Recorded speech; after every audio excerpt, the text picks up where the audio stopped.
Episode 161. So Samantha tells Martin and Smitty it's not what they think after they catch her on the couch making out with Nathan. And I thought his name was Aiden, so forgive me for the previous videos where I said his name was Aiden.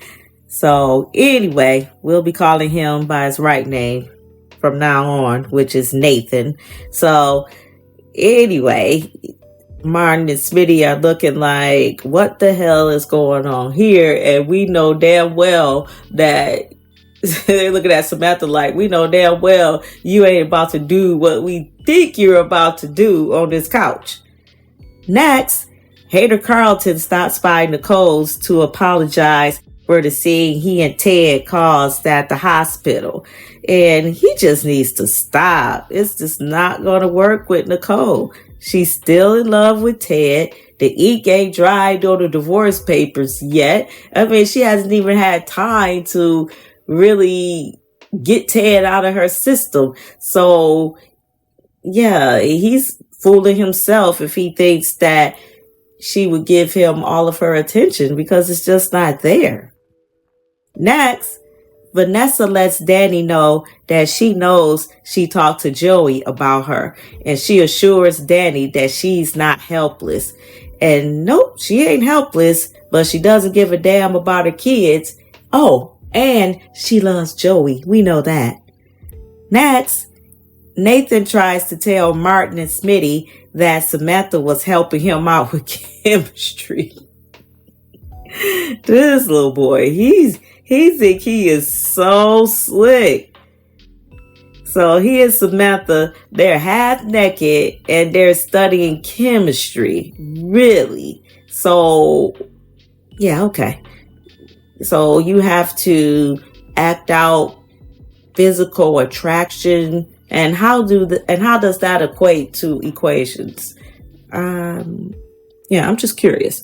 So Samantha tells Martin and Smitty they weren't going to have sex in the living room and that's just stupid, is it?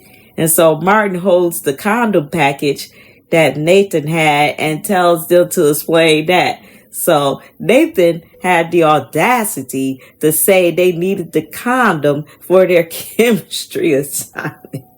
Now he's just getting downright disrespectful. I mean, like, you're sitting up here taking this man, like, playing with his intellect like he's an idiot. Like, stop. Just stop while you're ahead. Stop. So Martin tells him Samantha is off limits and not to talk to her again.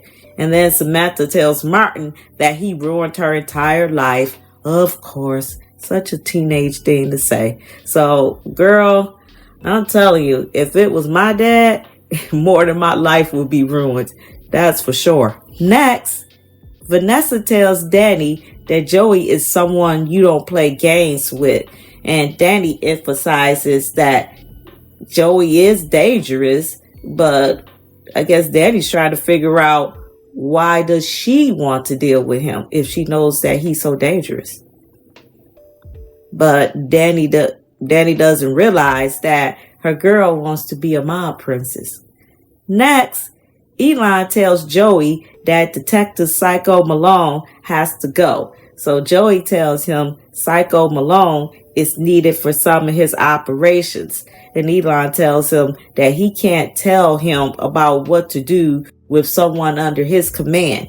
And Joey lets him know it's not just their necks on the line. And basically, Joey letting them know, I got info on you. So if you want to stay the chief, then you're going to do what I asked you to do.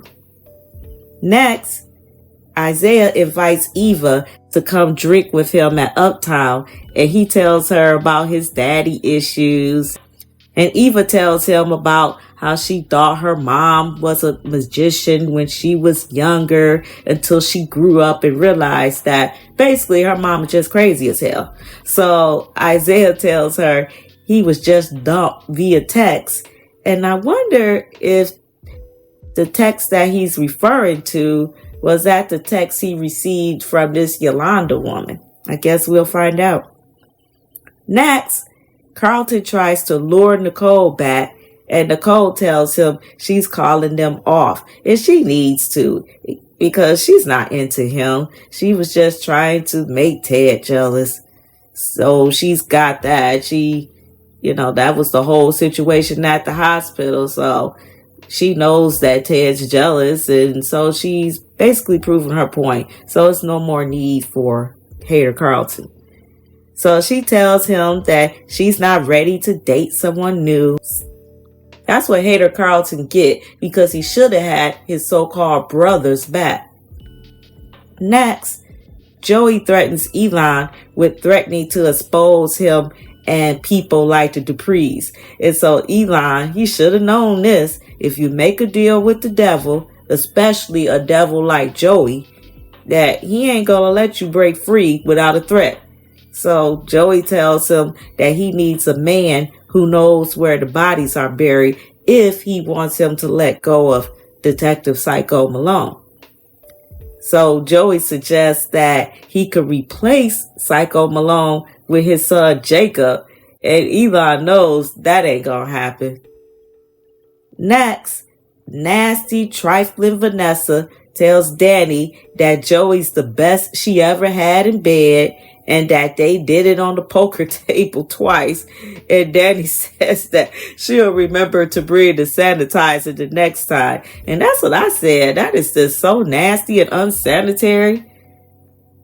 Ugh, that's just nasty. Next, Tyrell comes home and he's grilled by Martin if he knew something about Samantha bringing a boy over. And Martin and Smitty takes Samantha's phone, her tablet, laptop, and her laptop, and then they ground her. And Martin tells Smitty to go ahead and tell him he was too hard on Samantha. But Smitty lets him know, nope, not this time. I don't think y'all was hard enough. Next, Joey tells Elon he was just joking with him. He knows Jacob is a saint and would never do anything wrong. So Elon tells Joey about Isaiah and how Isaiah got in legal trouble in the past. And he then tells Joey that there's nothing he wouldn't do for Isaiah. But I'm kind of confused because I was wondering, why would he bring up Isaiah, especially when Joey's talking about bring him a replacement? Well, in so many words, bring him a replacement if he wants him to let go of Psycho Malone. So why would you be talking about Isaiah? It's almost like he's indirectly offering up Isaiah. But nah, I wouldn't think he would do nothing like that. At least you would hope not. Next, Eva tells Isaiah she loves her mom, but if he looked up hot mess in the Urban Dictionary, he would see her mom with a ridiculous wig rocking couture. So he tells her mom sounds like a character, and she tells him he tells her that he wonders if he made the right decision coming back. And Eva lets him know that she hopes he stays. I bet she does. Next, Tyrell tells Samantha what was she thinking. Nathan is a walking red flag. And he tells her he's always talking about the girls he smashed. And that's what June was trying to tell her, that he's no good. So Samantha tells Tyrell she didn't know that, but she acts like she doesn't care either.